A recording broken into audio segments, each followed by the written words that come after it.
Bismillahirrahmanirrahim. Assalamualaikum warahmatullahi wabarakatuh.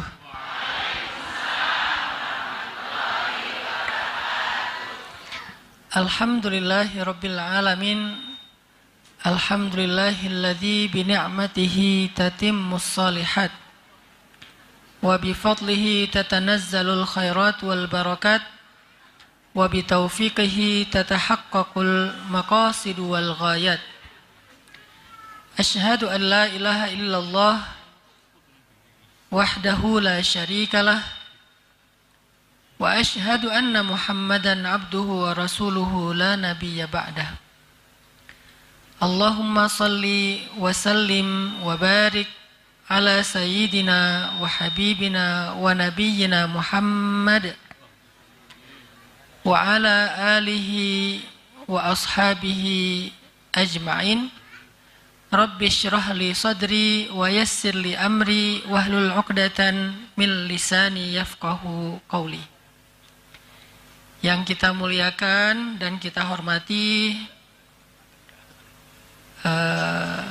ibunda kita, Bunda Sinta Chandra Sakura.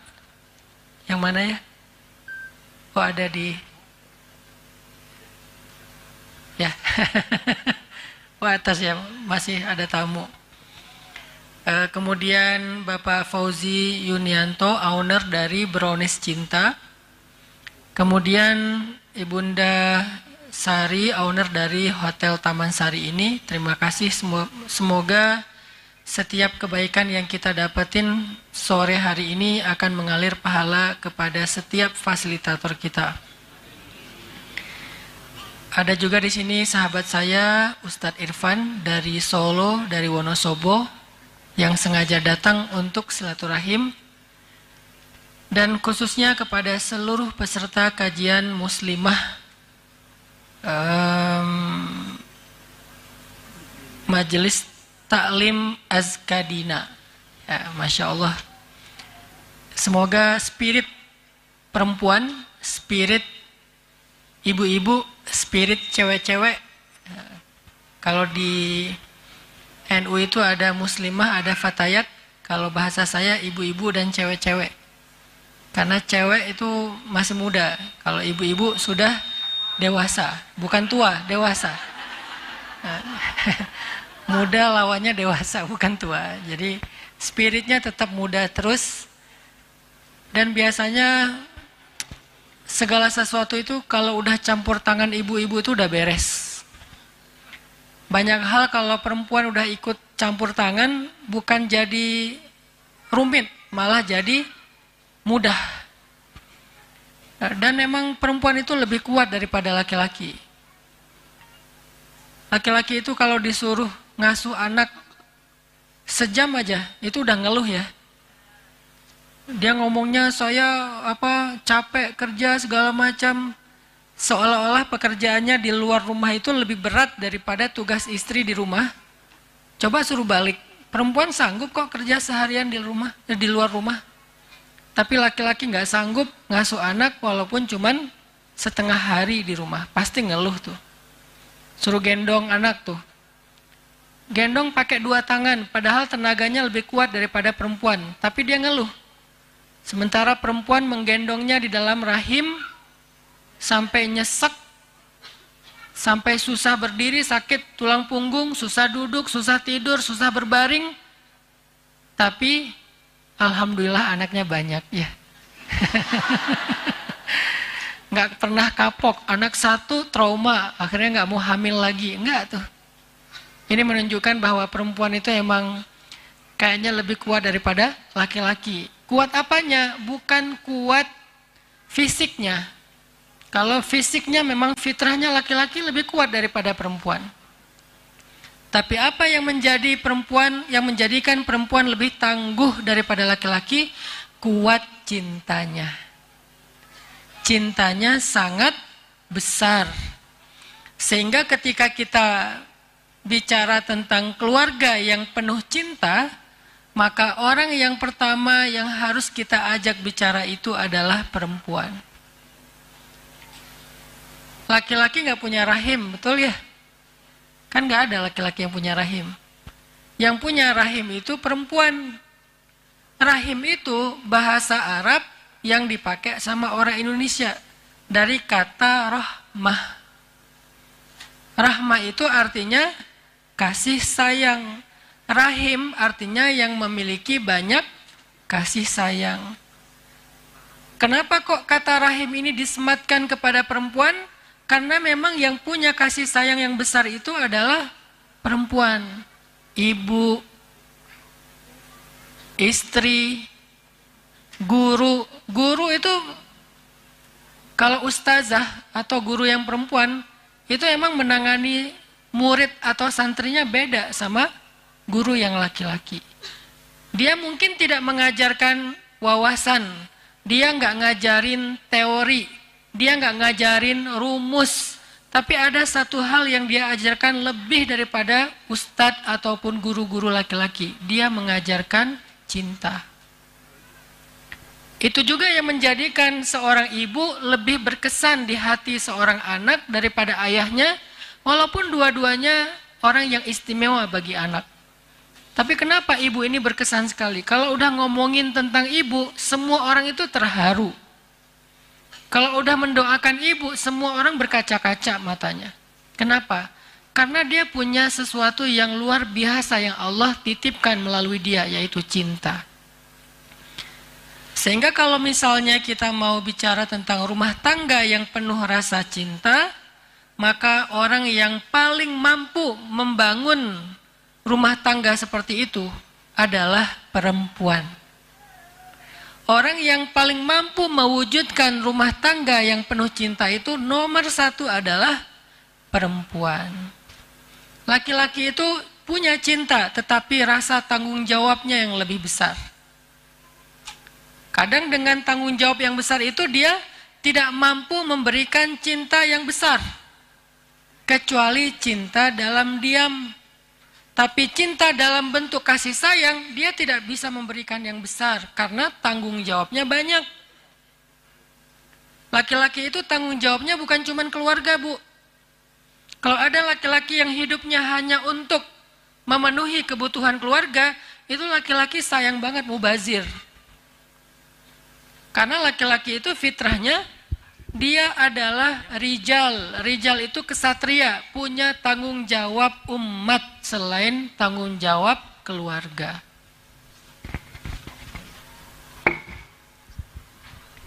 Jadi, lebih kecil gak sih? Jelas gak suaranya di belakang? Jelas. Jadi, ibu-ibu, laki-laki itu kenapa tidak bisa memberikan kasih sayang sebesar perempuan kepada keluarganya? Karena dia memiliki tanggung jawab yang lebih besar, tanggung jawab yang banyak. Bukan hanya bertanggung jawab untuk memenuhi kebutuhan keluarga, tapi laki-laki juga bertanggung jawab untuk mengangkat beban umat. Dia bukan hanya bekerja untuk meniti karir pribadi, dia harusnya menjadi salah satu di antara rohilah pengangkut beban umat. Ngurus dakwah, ngurus sosial, ngurus masyarakat, ngurus tetangga se-RT, RW, kampung, walaupun bukan ketua RT, RW. Tapi dia punya tanggung jawab itu sebagai laki-laki. Sehingga dengan sibuk dan banyaknya tanggung jawab laki-laki, dia sedikit waktu yang tersisa untuk keluarga. Makanya kurang akrab sama anak. Waktunya mungkin ada yang suami hanya weekend aja pulangnya. Saya berusaha sekali untuk punya quality time dengan anak-anak. Tapi karena banyaknya amanah dakwah yang harus saya jalankan, karena dakwah saya bukan cuma tablik, bukan cuma ceramah. Lebih banyak lagi justru programming, membuat program.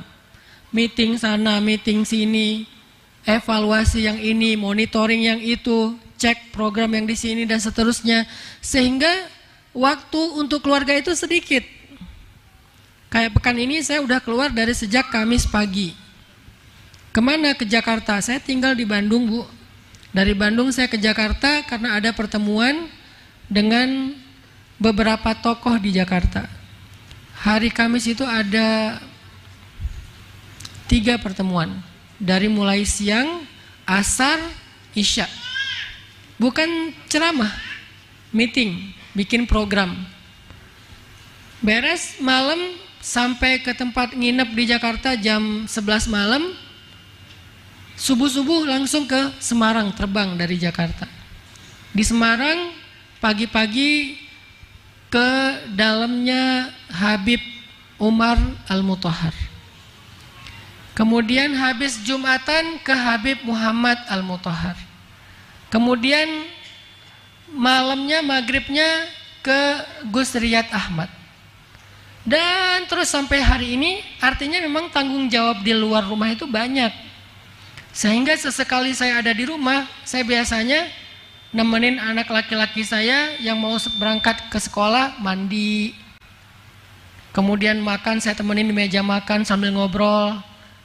Walaupun saya punya driver, kalau saya lagi di Bandung, saya nyetir berangkat sekolah, saya anterin ke sekolah.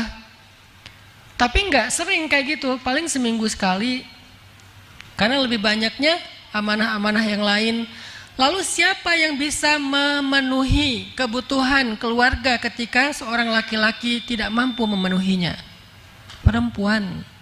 Siapa yang bisa mengisi ruang-ruang kosong di dalam relung hati anak-anak ketika dia merasakan kekosongan dari ayahnya? Perempuan, ibunya. Makanya perempuan ini adalah tonggaknya keluarga. Jadi kalau mau melihat peradaban satu umat, pertama lihatlah keluarga mereka.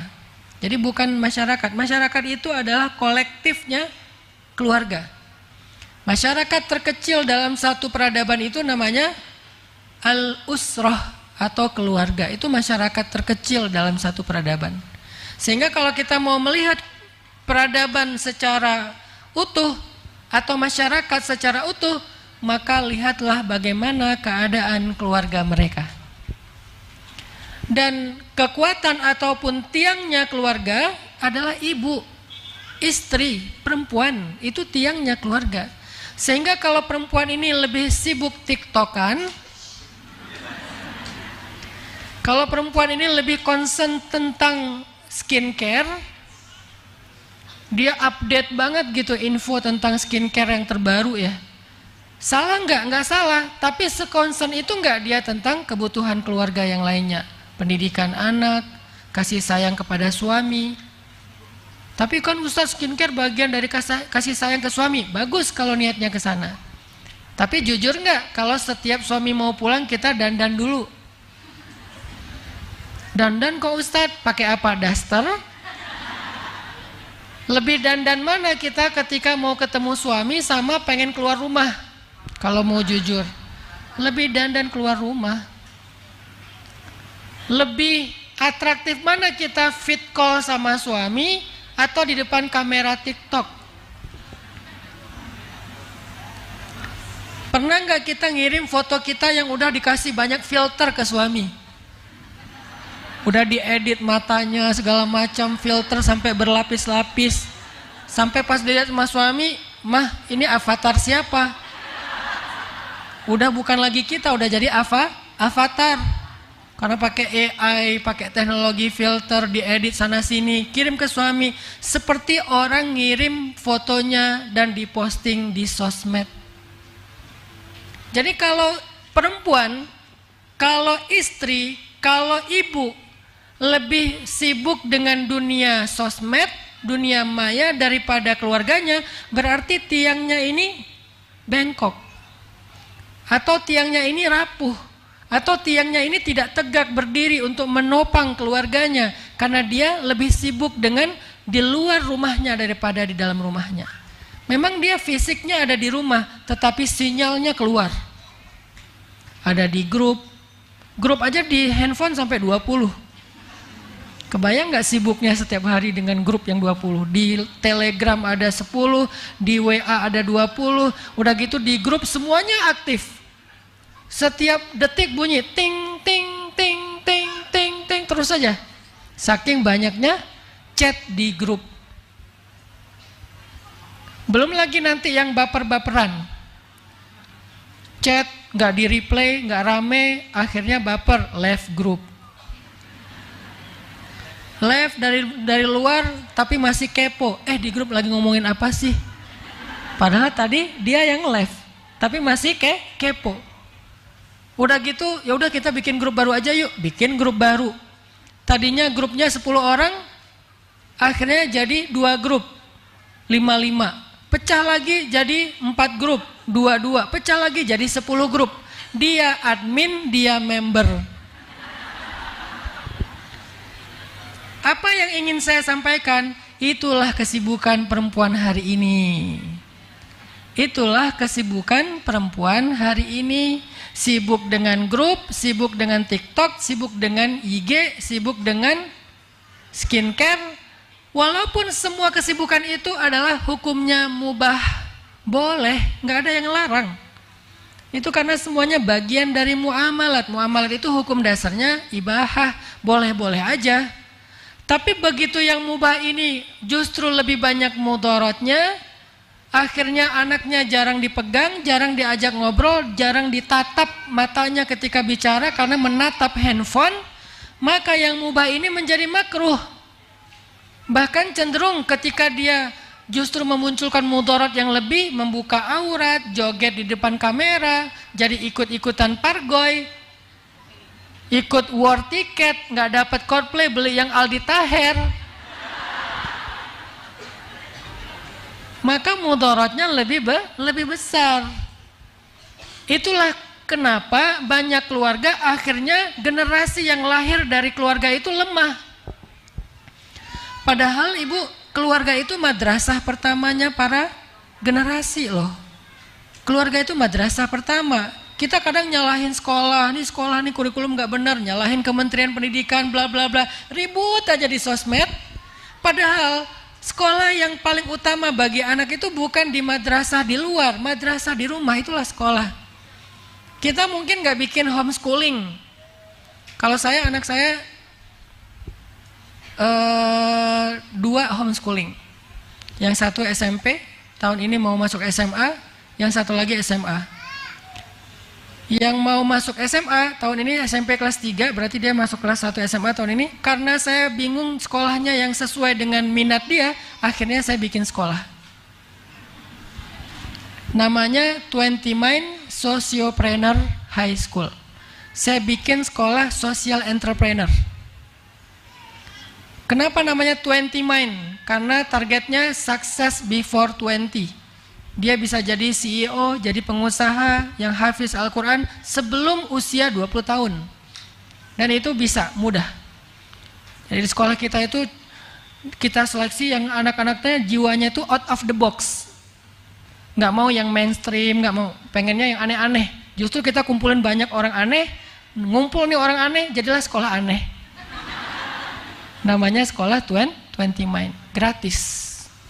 Pas anak saya TK mau masuk SD, bingung nih SD yang sesuai dengan ini idealisme saya apa? Bikinlah sekolah SD.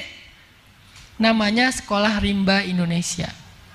Kenapa saya bikin Sekolah Rimba Indonesia? Karena saya ngerasa sekolah anak SD itu bagusnya emang di alam. Kasihan dia kalau di dalam ruangan terus, capek, stres. Mending dia main aja. Dan main itu bagian dari pendidikan dia di fase itu. Karena saya si Bolang dari Aceh. Di depan rumah saya laut, di belakang rumah saya gunung, di antaranya sungai. Habis tuh alam kita explore, dan itulah pendidikan terbaik. Hasilnya apa? Mentality. Nggak gampang nyerah, nggak gampang baper, tangguh dalam menghadapi ujian masalah hidup. Kenapa? Karena hidupnya tadi dengan challenge yang ada di alam, explore. Mentalnya, karakternya, hard skillnya, life skillnya. Kita dari kecil itu udah manjat pohon kelapa, metik. Karena pohon kelapa wakaf kalau di Aceh tuh banyak, di pinggir pantai itu pohon kelapanya kebun wakaf, siapapun boleh ngambil. Kita panjat, metik, kupasnya pakai apa? Pakai gigi. Alhamdulillah sampai sekarang saya nggak pernah sakit gigi, nggak pernah. Saya nggak tahu rasanya sakit gigi itu gimana. Orang bilang sakit gigi Ustaz, sakit gigi. Alhamdulillah nggak pernah sakit gigi. Kenapa? Waktu kecil tuh permen kita itu daun sirih jajanannya.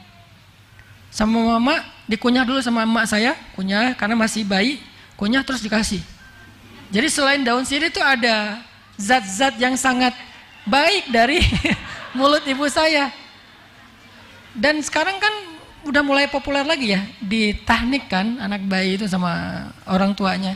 Tahnik itu bukan hanya pas pertama doang, ternyata di tradisi nenek moyang kita di tahniknya ya orang tuanya ngunyah daun sirih terus dikasih ke anaknya. Terus pas udah agak lebih gede dikit saya makan sendiri daun sirih dengan pinang, karena di Aceh tuh banyak buah pinang ya, yang keras kan, pinang itu kan keras banget, kita gigit sehingga melatih otot-otot dan saraf di mulut kita. Wah pokoknya jajanannya kayak gitu aja, petik, ambil kayu, lempar mangga orang, nggak halal sih. Artinya saya ngerasa bahwa saya tuh puas banget masa kecilnya. Saya bukan orang kaya. Justru karena saya orang miskin, nggak bisa sekolah yang di gedongan, akhirnya saya sekolahnya di alam. Tapi buat saya itu lebih beruntung. Jadi si bolang banget, berenang di laut. Laut Aceh itu kan Samudra Hindia, ombaknya gede-gede. Adik saya hanyut, ditolong sama teman saya cuma bisa teriak-teriak aja di pantai. Adik saya. Akhirnya ditolong rame-rame. Pas udah gitu wah pokoknya pendidikan tentang pertolongan pertama itu kita udah dapat duluan. Wah akhirnya keluar airnya, dia sadar saya di mana? Apakah saya pindah alam? Apa kamu ngapain kamu berenang ke sana? Tahu di situ ada palung, kan kita tahu titik-titik palung. Dia masuknya ke palung. Untungnya hanyut, bukan masuk ke dalam. Kalau masuk ke dalam bisa nggak ketolong. Terus saya ancam, pokoknya jangan bilang-bilang sama emak ya. Ya bang. Emak ketahuan dari tetangga. Malamnya dikumpulin kita, dosa besar ya kalian hari ini ya, emak-emak orang Sumatera gitulah. Udah makan dulu, udah beres makan, nanti pokoknya nggak boleh tidur dulu. Mak mau dengar, kenapa tadi si adik tenggelam? Si abangnya kemana? Saya dipanggil si abang. Ya dia tenggelam, terus si abang kenapa nggak nolongin adiknya? Jadi pada saat tenggelam mending salah satunya lah saya bilang. Mak mau kehilangan 2 anak. Pokoknya rame aja di rumah tuh. Walaupun kita suka rame, ngomongnya belak-belakan, namanya orang Sumatera, tapi nggak ada yang baperan, nggak hard feeling. Main sampai malam, sampai maghrib tuh. Biasanya pulang sekolah kan jam 1 siang pulang sekolah tuh. Lempar tas, buka baju, jadi kita langsung lari, nggak pakai baju, cuma pakai celana merah itu, celana SD. Main hujan segala macam, main cari kodok, lemparin temen, sampai bunyi kena badannya, gitu, kena kodok. Kalau udah maghrib nggak pulang, ibu datang bawa balok. Abang, kata ibu dari jauh, udah lupa di mana rumah? Ingat ma, ingat, gitu langsung balik. Kenapa kok bawa balok, kok ngeri banget? Nggak pernah kita dipukul, itu cuma gertak doang. Artinya saya pengen anak saya belajarnya kayak gini nih, belajarnya di alam, belajarnya bersama alam, mengikuti kurikulum alam. Apa kurikulum alam? Siklus. Akhirnya saya bikinlah sekolah rimba Indonesia. Belajar dari alam, bukan belajar di alam, tapi dari alam. Karena kita belajar kurikulumnya alam. Gratis. Saya nggak mau bikin sekolah yang mahal-mahal. Bikin sekolah gratis. 9 hektar kawasannya punya stable berkuda sendiri coba. Sekolah mana yang gratis punya stable berkuda? Punya kolam renang dari mata air yang jernih. Punya farming. Punya program living with the nature, gratis. Mau dia kaya, mau dia miskin, pokoknya gratis. Kok bisa Ustaz bikin kayak gitu? Karena saya pengen bikin tren sekolah gratis. Terus kalau sekolah gratis di mana? Di Bandung, bukan di Aceh. Kalau sekolahnya gratis, gurunya gimana? Gurunya nggak ada yang di bawah UMR, di atas UMR. Targetnya 3 kali lipat dari UMR, tapi sekarang belum bisa, baru ada yang 2 kali lipat UMR. Jadi bukan mentang-mentang anak-anaknya gratis, gurunya juga gratis. Enggak, gurunya kita kasih kemuliaan walaupun belum layak. Karena di atas UMR buat saya belum layak, minimal 3 kali lipat UMR, baru layak. Artinya apa? Artinya hari ini kita kalau berharap kepada pendidikan di luar aja nggak cukup, walaupun di luar udah bagus. Sekolah-sekolah unggul udah banyak. Ada satu yang nggak bisa diberikan di madrasah di luar, yaitu kasih sayang. Di mana dia dapatkan itu? Dan kasih sayang itu pendidikan, bukan sekedar semacam emosional, semacam perasaan. Enggak. Kasih sayang itu pendidikan penting. Orang kalau cukup kasih sayangnya, dia akan tumbuh dengan pertumbuhan yang sangat ideal. Kalau kurang kasih sayangnya, mau dia jadi profesor, tetap aja nggak ideal. mau wawasannya, teorinya, kejeniusannya di atas rata-rata, kalau kurang kasih sayang justru bahaya. Tapi kalau orang cukup kasih sayang, pertama untuk dirinya dia cukup, kedua muncul empati kepada orang lain. Karena dia tahu, bahasa kasih sayang itu dia tahu. Sehingga muncul empati, muncul peduli, muncul care. Akhirnya dia jadi orang yang bermanfaat. Itu tuh bukan karena dia tahu teori, tapi dia ngerasain. Jadi sejak kapan untuk jadi orang bermanfaat itu harus punya gelar? Itu pendidikan sekuler itu.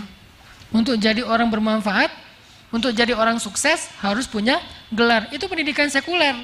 Tapi kalau gitu nggak penting gelar, penting. Tapi nggak ada yang lebih penting daripada kasih sayang yang membangun karakter dasarnya seseorang. Itu yang menentukan seseorang sukses apa enggak. Karena orang yang punya gelar tapi karakternya ngejengkelin, banyak orang yang enggak akan mau bekerja sama dengan dia. Dia akan jadi orang yang terasingkan, walaupun gelarnya tinggi. Karakternya enggak bagus, bikin orang ilfil. Dan itu banyak seperti itu juga.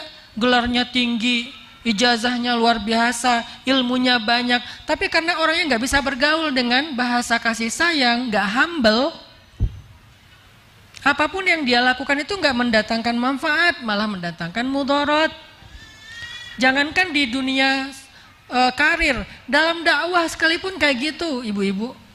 Orang dakwah nih, ustadz, doktor, profesor, syekh, apa misalnya gelar apa akademik agamanya. Kalau akhlaknya nggak humble, dakwahnya nggak dengan kasih sayang, dakwahnya justru maki-maki orang, menjatuhkan orang lain, menghina orang lain, menyalah-nyalahkan orang lain, itu dakwahnya bukan malah menyambung ukhuwah, malah merusak ukhuwah. Akhirnya terjadi lagi keriuhan, terjadi lagi polemik di antara tubuh umat. Kenapa? Kayaknya karakter dan kurangnya kasih sayang dalam masa pertumbuhannya. Maka madrasah yang nomor satu terpenting bagi pertumbuhan seorang anak itu adalah keluarga. Dan keluarga itu murabbi atau mentor atau mursyid atau guru yang paling berpengaruh dalam pendidikan madrasah keluarga itu adalah ibu, istri, perempuan. Kalau orang tua, kalau ayah gimana? Kalau ayah itu kepala sekolah. Dia nggak terjun langsung ke dalam pendidikan. Dia hanya memanage pendidikan, memprogram pendidikan, kepala sekolah. Sesekali doang dia ketemu sama muridnya. Tapi seringnya yang dailynya adalah ibu yang menjadi wali kelas guru bagi anak di dalam madrasah keluarga. Itulah kenapa ketika Allah mau ngasih kita contoh generasi yang baik, Allah nggak ngomongin sekolah, tapi Allah ngomongin keluarga. Siapa generasi terbaik itu? Sayyidah Maryam. Sayyidah Maryam itu seorang anak perempuan yang paling hebat, yang paling sempurna, yang pernah ada di muka bumi. 4 di antara perempuan sempurna. Ada Khadijah, ada Fatimah, ada Maryam, ada Asiyah. Ketika Allah bicara tentang pertumbuhan Maryam itu, Allah bicara apa? Allah bicara keluarga yang kita kenal dengan nama keluarga Imran. Jadi nama surat Ali Imran. Ternyata pertumbuhan Sayyidah Maryam itu karena dia tumbuh dari keluarga yang paling ideal, yaitu keluarga Imran. Fataqabbalaha rabbuha biqabulin hasanin wa ambataha nabatan hasana. Lalu Maryam tumbuh dengan pertumbuhan yang baik. Bagaimana Maryam tumbuh dengan pertumbuhan yang baik? Nomor 1, dia tumbuh dari keluarga yang baik. Keluarga Imran, ayah yang solih, ibu yang solihah. Kurang solihah apa istri Imran? Istri Imran itu adik kakak sama istri Nabi Zakaria. Kalau di kita itu kayak keluarga kiai. Kalau ini lebih tinggi, keluarga Nabi. Jadi terah keluarganya itu memang orang-orang baik semua. Sehingga istrinya Imran itu bisa dikatakan adalah iparnya Nabi Zakaria, karena adik kakak dengan istrinya Nabi Zakaria. Keluarga soleh-solehah semua. Atau kalau kita bicara tentang Nabiullah Ishak dan Nabiullah Ismail. Nabiullah Ishak dan Ismail adalah dua anak muda yang tumbuh dengan pertumbuhan yang sangat baik. Tahukah kita rahasianya apa? Keluarga. Keluarga siapa? Ala Ibrahim. Keluarga Ibrahim. Keluarga Ibrahim ini uniknya, Nabi Ibrahim meletakkan satu keluarganya di Palestina, satu keluarga lagi di Mekah, jauh. Dulu nggak ada pesawat, sehingga untuk bisa mengunjungi salah satunya butuh waktu berbulan-bulan. Yang uniknya, Nabiullah Ibrahim meletakkan keluarga Ismail, anaknya bersama ibunya di Mekah, yang dikunjungi setelah beberapa tahun sekali. Lama nggak dikunjungi. Tapi kok bisa ya Ismail menjadi anak yang keren banget? Sekeren apa coba? Ketika Ibrahim datang setelah Ismail sudah usia remaja, usia sekitar 14 tahun atau 12 tahun, udah baligh. Tiba-tiba Ibrahim dapat mimpi, dan mimpinya Nabi itu adalah wahyu. Kata Ibrahim, "Ya bunai, wahai anakku tersayang, inni ra'aitul fil manami anni azbahuk." Aku bermimpi bahwa aku menyembelihmu. Fanzur madza tara. Gimana pendapatmu wahai anakku tersayang? Artinya ayah dapat perintah dari Allah. Soalnya mimpi ayah itu wahyu, ayah Nabi. Ayah dapat perintah dari Allah untuk menyembelihmu wahai Ismail. Gimana pendapatmu wahai anakku? Apa kata-kata Nabiullah Ismail?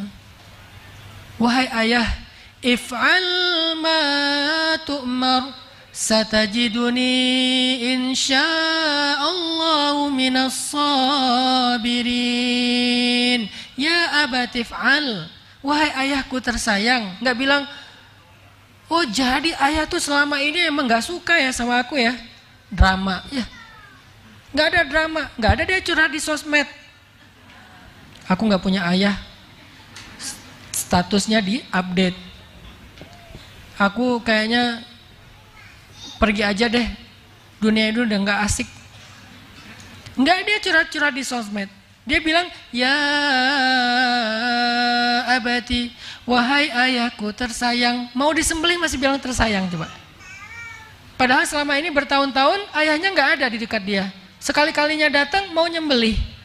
Tapi masih bilang, ya abati. Gak bilang, ayah tuh emang jahat banget ya. Ninggalin saya, ninggalin ibu saya. Pokoknya saya gak pernah menganggap lagi ada ayah. Saya gak kenal sama Anda. Udah gitu datang setelah sekian tahun, sekarang mau nyembelih saya. Kok tega sih sama saya? Kok ayah, apalagi sih yang ayah pengenin dari kami? Nggak ada drama-drama Indosiar tuh, nggak ada. Terus jawabannya apa? Ya abati, wahai ayahku tersayang. If'al ma tu'mar, lakukanlah perintah Allah. Oh, ayah nggak usah khawatir, ayah jangan galau, itu perintah harus dilaksanakan. Satajiduni insya'allahu minas sabirin. Ayah nggak usah khawatirin aku. Ayah nggak usah pikirkan aku. Aku akan berusaha menjadi orang-orang yang sabar. Ayah jangan menentang Allah. Ayah jangan bermaksiat sama Allah. Ayah jangan abaikan perintah Allah. Lakukan, nggak apa-apa, nggak usah pikirin aku ayah. Pikirin aja perintah Allah, aku akan bersabar. Kok bisa anak kayak gini? Kok bisa ada anak umur 12 tahun udah bijak banget kayak Ismail? Kok bisa? Apakah itu hasil pendidikan ayahnya? Secara langsung enggak? Kalau secara enggak langsung ya. Kalau secara langsung enggak, karena ditinggalkan sekian tahun. Dia adalah hasil pendidikan Hajar, ibunya yang solehah. Gak pernah Ismail dendam sama ayahnya. Kenapa? Karena ibunya kalau ngomongin tentang Ibrahim di depan Ismail selalu membicarakan yang baik-baik dan emang baik. Jadi seringkali clash antara anak sama ayahnya itu provokatornya tuh ibunya. Kamu jangan sampai kayak bapak kamu ya. Nah itu tuh kalimat yang sering anak-anaknya tuh didoktrin. Jangan kayak bapak, jangan kayak bapak, jangan kayak bapak. Akhirnya yang dia bayangin bapaknya tuh monster. Nanti bapaknya balas, Mbak, kamu nanti kalau udah gede yang benar ya jadi perempuan, jangan kayak ibu kamu. Kayak ibu, kayak ibu, kayak ibu, kayak ibu. Akhirnya ibunya menjadi perempuan yang mengerikan di benak anaknya. Ini kerjaan dua orang tua ini.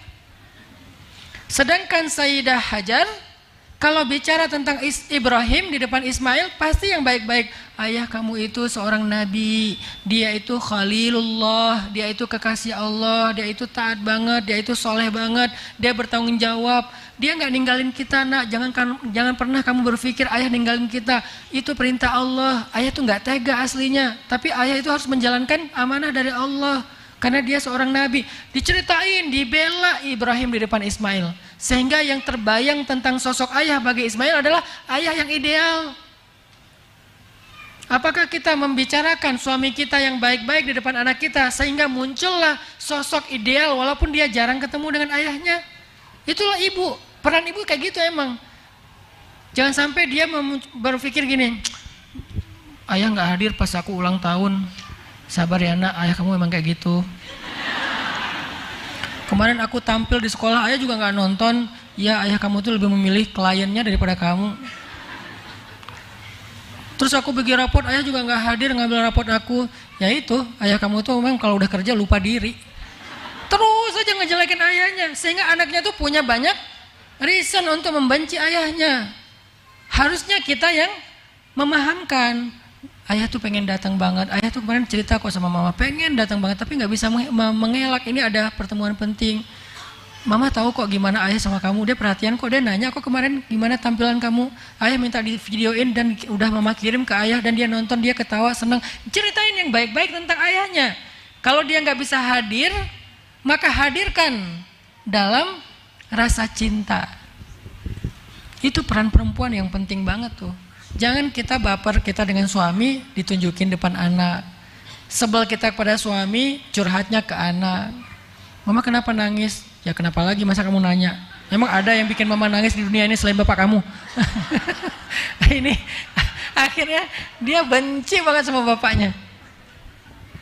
Ya emang fitrah laki-laki itu tanggung jawabnya besar, jarang di rumah, banyak amanah, sehingga nggak banyak waktu seperti perempuan. Maka tugas perempuan nge-backupnya, setelah nge-backup menceritakan figur ayah yang ideal kepada anaknya. Insya Allah juga laki-laki nanti di bab saya ceramah depan bapak-bapak juga kayak gitu. Kalau ngomongin kepada anak perempuan tentang ibunya, bicara yang baik-baik. Supaya dia mengidolakan ibunya sebelum mengidolakan yang lain. Supaya ini mengidolakan ayahnya sebelum mengidolakan yang lain. Anak perempuan supaya menjadikan ayahnya first love-nya dia. Anak laki-laki supaya menjadikan ibunya first love-nya dia.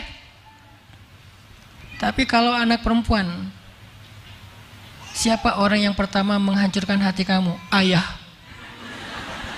Anak laki-laki, kapan kamu pertama kecewa? Aku kecewa sama ibu. Berarti kehancuran hidupnya dimulai dari rumah. Makanya ketika kita bicara tentang Ismail, kok nggak dendam ya Ismail sama Ibrahim? Padahal ditinggal sekian tahun loh. Malah bukan hanya nggak dendam, baik banget sama Ibrahim. Ketika Ibrahim datang mau nyembelih, dia malah sabar. Dia malah meminta ayahnya untuk tegar. Dia yang bilang ke ayahnya supaya tegar. Kok bisa? Oh ternyata itu semua hasil perjuangan Sayyidah Hajar untuk menjelaskan atau membangun sosok ayah imajinatif kepada Ismail tentang Ibrahim alaihissalam. Nanti coba ibu-ibu perhatikan di dalam Al-Quran surat Ali Imran ayat 33 dan 34. Surat Ali Imran, surat keluarga Imran ayat 33 dan 34. Allah berfirman, Bismillahirrahmanirrahim. Inna Allah astafa Adam wa Nuhan wa ala Ibrahim wa ala Imran 'alal 'alamin. Dzurriyyatan ba'duha min ba'd. Wallahu sami'un alim. Sesungguhnya Allah telah memilih Adam dan Nuh dan keluarga Ibrahim serta keluarga Imran di atas semua manusia yang ada di muka bumi. Sebagian mereka adalah keluarga dari sebagian yang lain, dan Allah Maha mendengar lagi Maha mengetahui. Itu yang saya sampaikan tadi. Ternyata ketika Allah bicara tentang generasi, baik generasinya Maryam, Isa dan seterusnya, maupun generasi Ismail, Ishak, Yakub, Yusuf, bahkan termasuk Yusuf juga di surat Yusuf, Allah nggak bicara tentang madrasah, Allah bicara tentang keluarga. Kenapa Yusuf bisa menjadi anak yang tangguh, anak yang sabar, anak yang rendah hati, anak yang ngalah, anak yang bahkan terhormat, terjaga dari fitnah perempuan? Kok bisa Yusuf begitu istimewa? Karena dia mendapatkan kasih sayang yang sangat besar dari ayahnya Yakub alaihissalam. Sayang banget Yakub sama Yusuf, sehingga Yusuf kalau ada apa-apa curhatnya ke ayahnya. Ya abati, wahai ayah, saya melihat di dalam mimpi ada bintang, bulan dan matahari sujud kepada saya. Itu artinya apa wahai ayah? Curhat ke ayahnya. Dan di situ ketika anaknya curhat, dia tuh lagi masuk kelas. Jangan berpikir, kok kamu nggak sekolah sekarang? Di sekolah rimba Indonesia, kita punya satu program namanya Sekolah Bersama Ayah. Itu sebetulnya program saya kalau lagi pengen liburan sih. Sekolah bersama ayah. Nah, saya yang bikin sekolah ya, jadi gampang ngatur kurikulumnya. Apakah sekolah ini Diknas, Ustadz Diknas? Namanya itu PKBM, kayak homeschooling. 30%-nya Diknas, 70%-nya kita create sendiri. Nanti ijazahnya resmi kok dari Diknas. Kita punya program namanya Sekolah Bersama Ayah. Ngapain? Anak itu nanti akan diajak oleh ayahnya atau diajak oleh ibunya untuk belajar bersama orang tua. Kadang diajarin tentang profesi ayahnya. Karena saya seorang konten kreator, karena saya seorang influencer, saya seorang selebgram, akhirnya saya ngajak Yahya, kemarin pas lagi ada kesempatan jalan ke Jepang, saya ngajarin Yahya cara ngevlog. Bang, nih bang cara ngambil angle bang, nih bang cara ngedit bang, nih bang cara bikin reportase. Akhirnya dia bikin vlog yang ketika pulang dari Jepang, sebetulnya saya yang ngedit sih. Dia cuma belajar aja jadi kayak mentinya saya. Semuanya saya ngambil video, saya yang ngebrief dia, bang ngomong gini bang, oh nggak gitu bang, ulang lagi bang. Sampai 3, 4, 5 kali ngetek, dia sabar. Lalu saya edit, selesai itu dia presentasi. Belajar public speaking, dia presentasi di depan keluarga dulu di rumah. Udah beres di keluarga, latihan, nanti presentasi di depan guru dan teman-temannya. Aku ke Jepang gini-gini, nih video aku yang gini-gini. Akhirnya dia dapat sebuah skill. Dan itu nggak diajarkan di dalam kelas, itu diajarkan oleh ayahnya sebagai mentornya. Nanti yang ayahnya dokter, ajak anaknya untuk praktek, ngajarin tentang humanity, tentang empati. Nah, nggak semua orang sanggup bayar. Jadi kalau kita punya keahlian, punya kelebihan, jangan semuanya dihitung. Ini ada nih yang datang nanti sebentar lagi, ini pasien mereka kurang mampu. Tapi kita berikan mereka yang terbaik juga. Diagnosa yang terbaik, resep dan obat yang terbaik. Jangan mentang-mentang nggak bayar, asal-asalan. Diajarin tuh anaknya duduk di meja bapaknya yang dokter. Akhirnya pulang-pulang dia presentasi gimana pengalaman jadi dokter sehari praktek bersama ayah. Itu program penting banget loh. Makanya dalam beberapa bulan sekali kita punya program Sekolah Bersama Ayah atau Sekolah Bersama Ibu. Saya pernah tuh program Sekolah Bersama Ayah tuh, saya lagi ngecat pagar rumah. Jadi saya minta izin ke guru dan waktunya nggak ditentukan kapan masing-masing orang tua tuh punya jatah 3 bulan sekali lah. Sehingga mereka yang nentuin jadwalnya. Saya minta ke guru, hari ini Yahya nggak usah sekolah ya. Kenapa Ustadz? Karena Yahya pengen sekolah bersama ayah. Oh iya ya Ustadz. Akhirnya kita bikin konten untuk laporan kayak jurnal gitu. Kegiatannya apa? Ngecat pagar rumah. Karena pagar rumah saya itu sering kena air, hujan jadi rusak, ganti kayunya dicat. Kita cari kayu dulu sama Yahya. Terus saya siapin kayunya, yang berat-berat saya ngerjain, yang ringan-ringan dia yang ngerjain, ngecat, ngalusin, ngedempul. Udah gitu dia yang megang, saya yang paluin. Sampai beres seharian udah selesai. Di situ ada bonding, di situ ada hikmah, di situ ada hard skill, di situ ada banyak hal yang dia dapatkan. Itu yang disebut dengan pendidikan keluarga. Karena saya nggak bisa setiap hari, ya sesekali saya ada di rumah, kita bikin program. Atau anak perempuan saya ajak panjat tebing, karena saya pengen semua anak saya tuh punya hobi olahraga. Nggak boleh dia nggak punya hobi olahraga, harus hobi olahraga. Karena olahraga itu penting buat mental, penting buat tubuh dia, endorfin, bla bla bla, nggak gampang stres, nggak gampang bosan, ya harus keringet. Kalau anak laki-laki olahraganya, kalau yang paling kecil Ertuğrul tuh olahraganya adalah reok Ponorogo. Terserah dia deh. Dek, kamu mau apa sih? Beliin aku ini bah, dia manggilnya baba. Beli aku kostum reok. Saya beli di marketplace, murah 60.000, udah dengan kepalanya, dengan baju yang merah putih itu, dengan celana yang ada renda-rendanya.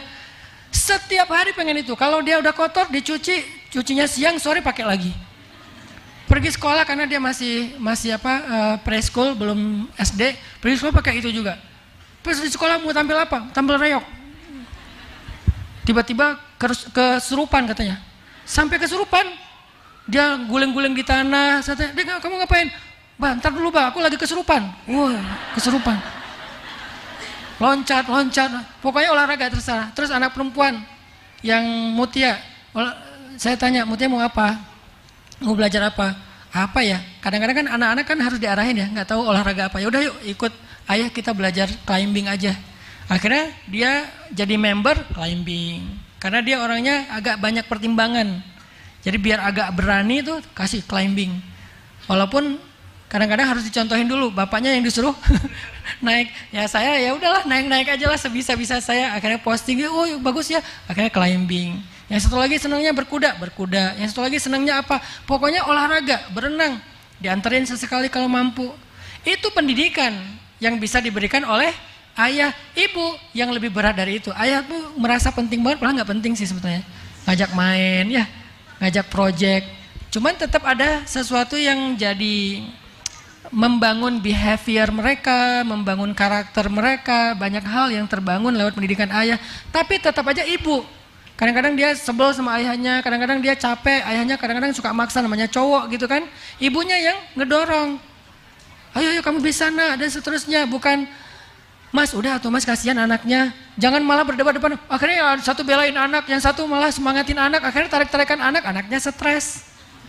Ya jangan berdebat di depan anak.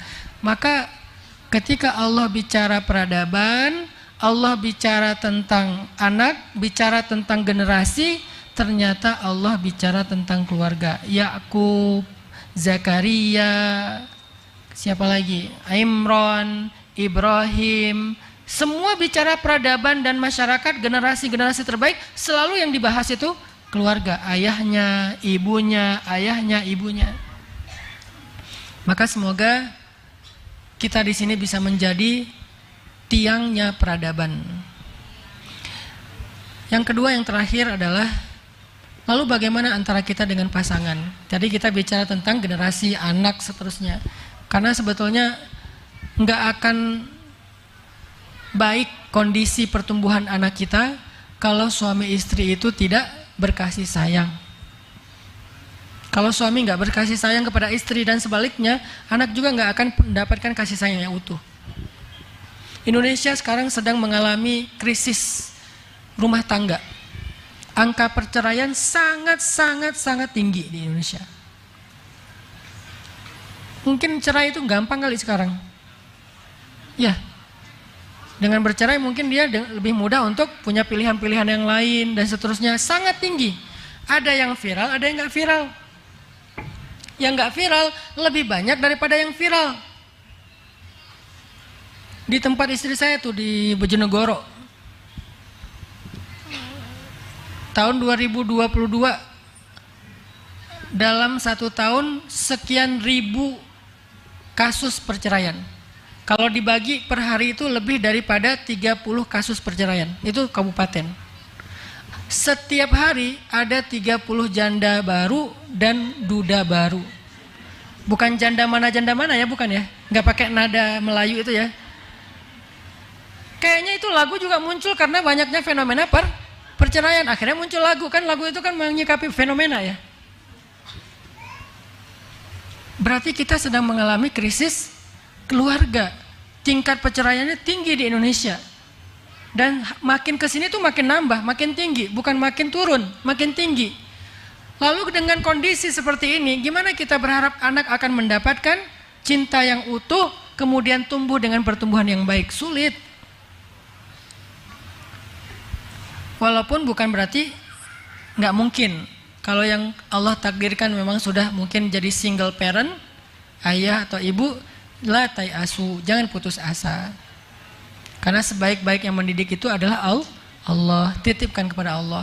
Tapi dalam ikhtiar manusia, tetap aja nggak akan seideal kalau keduanya masih utuh dan harmonis. Maka salah satu yang harus jadi energi kita berkasih sayang kepada pasangan, lihat anak kita. Yang membuat kita tegar dan sabar ketika ada masalah dengan pasangan, lihat anak kita. Jangan cuma pertimbangan ego sendiri. Kalau ego sendiri, dikit ada masalah, udahlah kita jalan sendiri-sendiri aja. Aku unfollow ya. Suami istri unfollow. Kalau kita mempertimbangkan ego pribadi, tapi kalau kita ngelihat anak, kayaknya kita ya udah deh, ini bukan tentang saya, ini bukan demi saya, ini demi anak-anak. Lebih sabar, lebih tangguh, lebih tabah demi anak-anak, demi anak-anak. Nanti aja kalau saya mau benar-benar udah nggak kuat lagi, tunggu anak-anak gede. Anak-anak gede, nikah, punya cucu. Ini mah demi cucu. Ya, karena biasanya kata orang, saya karena belum punya cucu, nggak tahu benar apa enggak nih. Kata orang lebih sayang cucu daripada anak. Benar nggak Bu, ibu yang udah punya cucu? Katanya lebih sayang cucu daripada anak. Oh berarti ada lagi alasan kita bertahan, cucu. Saya nggak mau cepat-cepat anak nikah biar nggak jadi kakek. Kata Aisyah, "Bah, aku boleh nggak nikah habis lulus SMA?" Berarti tahun depan dong Kak. Jangan dong. Ntar bapak dipanggilnya apa dong? Abah. Abah Hanan gitu kan. Nggak mau nanti aja kamu nikahnya umur 40 tahun. Itu bercandaan kami di rumah. Kita kan suka gojlok-gojlokan aja di rumah. Artinya harus cari alasan kenapa kita bertahan. Dan salah satu alasan itu anak. Kasihan loh anak-anak itu kalau orang tuanya terlalu egois mempertahankan nyaman dan gak nyamannya. Hidup kalau cari nyaman memang gak ada nyamannya. Emangnya setelah sendiri kita jadi lebih nyaman? Enggak juga. Tapi minimal kita gak disakiti Ustadz. Nggak disakiti oleh dia, disakiti oleh yang lain. Atau minimal disakiti oleh keadaan di mana kita semakin sulit karena sendiri. Bertahan deh, usahakan bertahan. Kecuali benar-benar udah nggak bisa lagi. Itu udah benar-benar nggak ada alasan lagi untuk kita bertahan. Tapi kalau masih bisa bertahan. Dan jangan berputus asa terhadap keajaiban. Bisa aja dia berubah kok. Bukankah hati manusia itu Allah yang bolak-balikkan? Berarti tirakatnya kuatin lagi, puasanya kencengin lagi, tahajudnya kencengin lagi, berangkat umroh. Saya tahun kemarin 2022 akhir sampai 2023 itu kayaknya rekor saya umroh paling sering, 2 bulan sekali umroh. Kenapa? Saya lagi punya hajat. Ustadz, kok tega banget sih? Bukan itu hajatnya. Ada mau kawin lagi kok umroh sampai 3 kali? Bukan, hajat saya hajat dakwah. Saya merasa butuh lebih banyak support dakwah untuk anak muda. Butuh orang yang bisa membantu saya dalam dakwah dan menangani anak muda.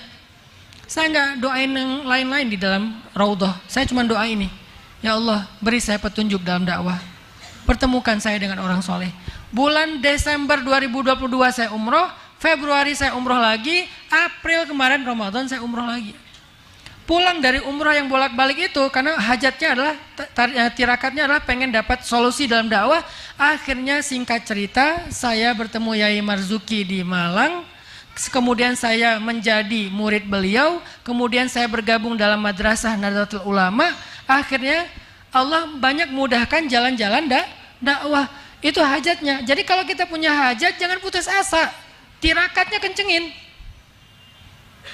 Kenapa kita berputus asa dari keajaiban yang ada di sisi Allah? Suami saya kayaknya Ustaz udah nggak mungkin lagi berubah. Emang suami kita Fir'aun? Kan bukan Fir'aun. Orang Asia aja sabar dengan Fir'aun. Sementara suami kita bukan Fir'aun. Mas Fir, bukan Fir'aun, Firman. Namanya Firman, bukan Fir'aun. Jadi kalau Asia saja yang suaminya Fir'aun itu nggak nyerah, bertahan sampai akhir hayatnya, maka siapa kita untuk punya alasan menyerah?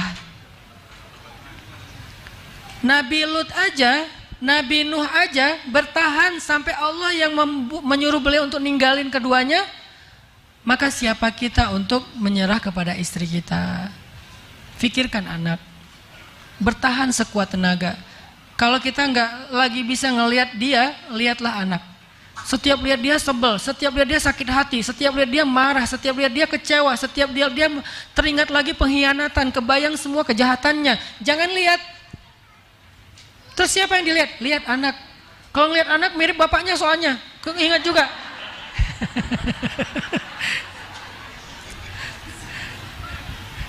Ya. Pokoknya anaknya itu 11-12 sama bapaknya. Ya wajahnya, ya gayanya. Jadi sebel saya, ya udah lihat anak yang nomor 2. Anak nomor 2 perempuan, mirip mantan bapaknya Ustadz. Wah, ini rumah tangga apa gitu kan? Kok berat sekali ujiannya. Lihat anak.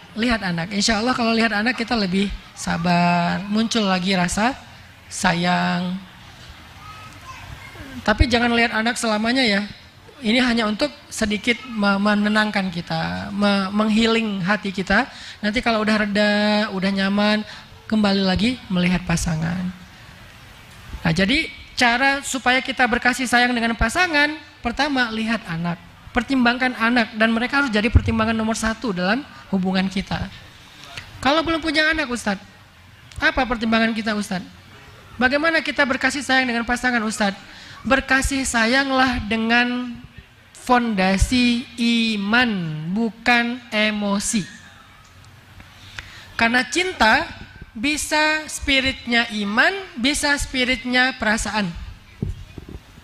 Cinta itu kan sebuah perasaan ya. Bisa muncul karena ego atau emosional, bisa muncul karena iman. Dua-duanya cinta. Cinta karena iman, cinta karena emosi. Kalau cinta karena emosi itu sangat rapuh. Rapuh banget.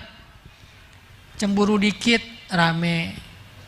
Kecewa dikit rame. Kurang dikit apa yang diharapkan rame. Kita WA lama dibaca rame. Udah dibaca tapi nggak dibales rame. Udah dibales typing tapi nggak jadi ngirim rame.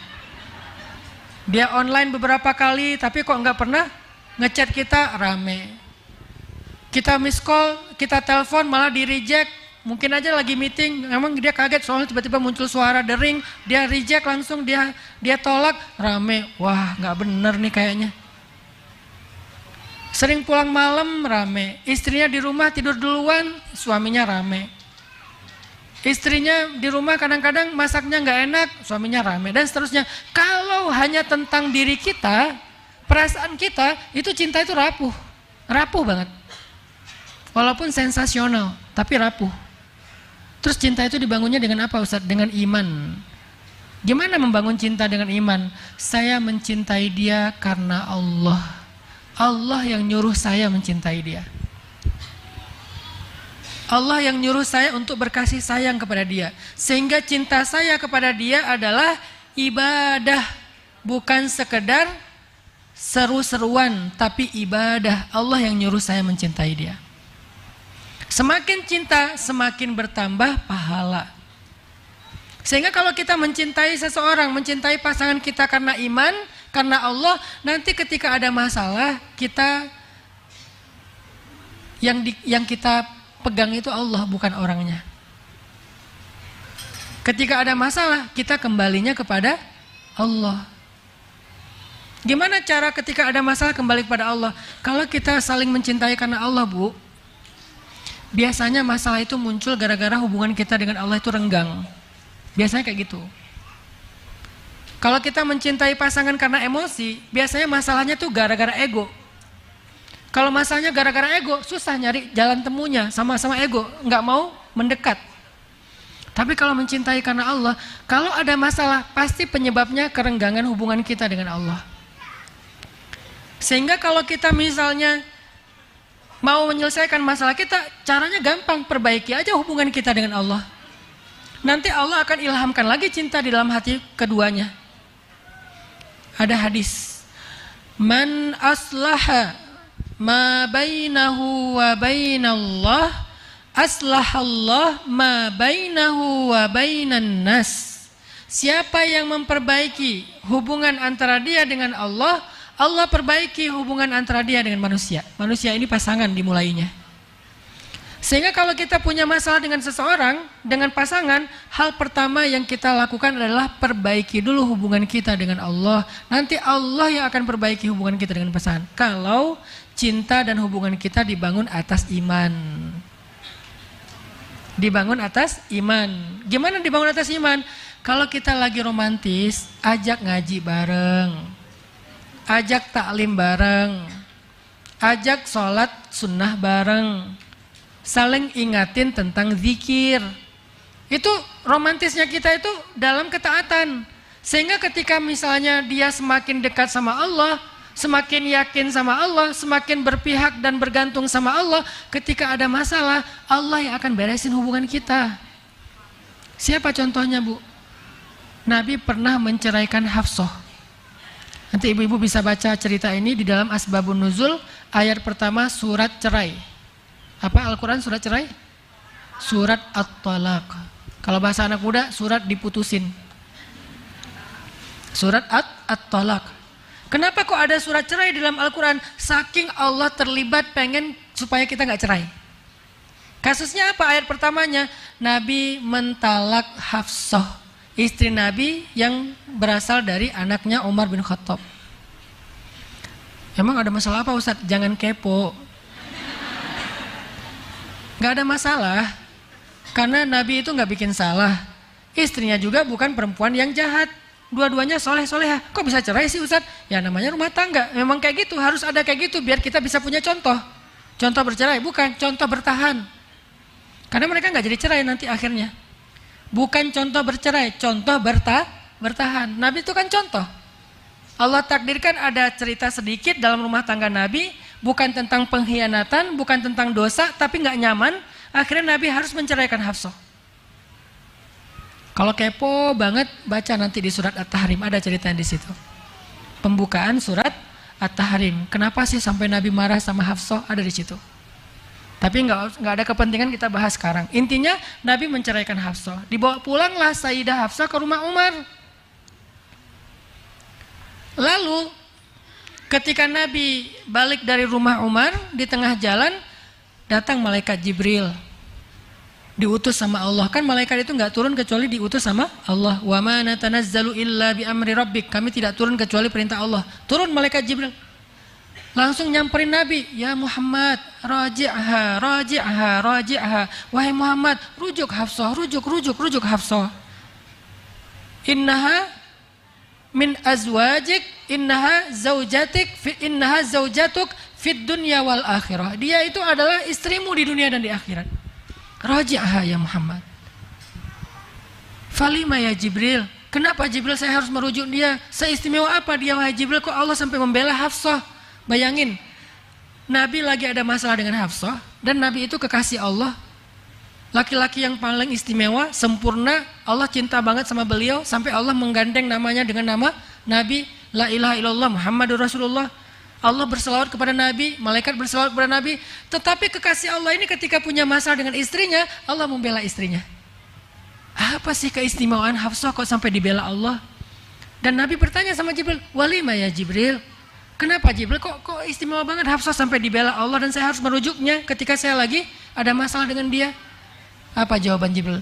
Innaha sawwamah qawwamah. Hafsah itu sawwamah. Sawwamah itu dari kata soimah. Soimah itu apa? Bukan artis. Soimah itu artinya perempuan yang puasa. Itu nama yang bagus tuh. Ini namanya siapa? Soimah om. Nah, bagus tuh namanya. Soimah. Ada yang lebih bagus, bukan soimah. Dikasih tasydid. Sawwamah. Artinya apa? Rajin puasa. Kalau puasa sesekali namanya soimah. Kalau hampir setiap hari puasa namanya sawwamah. Rajin puasa. Berarti Sayyidah Hafsah itu sawwamah. Rajin banget puasa. Itu tirakatnya. Itu cinta yang dibangun dengan iman kepada Allah, ketaatan kepada Allah. Innaha sawwamah qawwamah. Qawwamah dari kata qaimah. Qaimah itu artinya orang yang berdiri sholat malam. Kalau rajin sholat malam dikasih tasydid, bacanya jadi qawwamah. Berarti Sayyidah Hafsah rajin puasa di siang hari, rajin tahajud di malam hari. Tahajudnya gimana? Selain rajin, panjang tahajudnya Sayyidah Hafsah itu. Kalau nggak lagi malamnya jatahnya Nabi nginap di beliau, maka sholatnya itu panjang. Seberapa panjang? Minimal 1 juz. Kita Al-Ikhlas aja bagi 3. Karena cuman gitu kita baru ikhlas ya. Kalau enggak kurang ikhlas. Ini 1 juz minimal. Panjang sholatnya. Kadang 2 rakaat, kadang 4 rakaat, kadang lebih dari 10 rakaat, kadang kurang dari 10 rakaat. Itu fleksibel, yang penting bacaannya banyak, panjang. Kenapa? Karena betah berdiri dari tahajud. Ternyata setelah Sayyidah Hafsah tirakat sholat malam dan puasa di waktu siang hari, akhirnya saat ada masalah rumah tangga, Allah membela Hafsah dan mengislah di antara Hafsah dengan Rasulullah SAW. Jadi bangunlah rumah tangga kita dengan ketaatan. Bukan hanya it's my dream mas, not hers. Kapadokia it's my dream ya, bagus, nggak apa-apa jalan-jalan Kapadokia kek, atau mungkin jalan-jalan ke Gunung Kidul, silakan aja, bebas lah mau kemana aja ya. Tapi bukan itu fondasi romantisme kita, itu hanya hiburan. Jadi jangan membangun romantisme itu dengan kepuasan ego tadi, jalan-jalan, makan-makan, nonton bareng. Itu hiburan boleh, tapi bukan fondasinya. Fondasinya ketaatan. Sehingga kalau misalnya kita lagi nyaman dengan pasangan, ngajak taat, ngajak ngaji, ikut taklim bareng, dengerin tausiah, ilmu, sholat sunnah bareng, zikir bareng, kalau perlu tilawah bareng, satu membaca, satu menyimak. Fondasinya itu membangun rumah tangga yang romantis selain jalan-jalan. Mudah-mudahan 2 nasihat ini bisa menjadi penyemangat ibu-ibu untuk menjadi pejuang rumah tangga, menjadi tiang rumah tangga, menjadi murabbiyah bagi madrasah anak-anaknya di rumah, sehingga dari rumah tangga kita yang baik, insya Allah akan lahir peradaban Islam yang baik. Sekian yang bisa saya sampaikan, mohon maaf atas segala kekurangan. Billahi taufiq wal hidayah. Wassalamualaikum warahmatullahi wabarakatuh.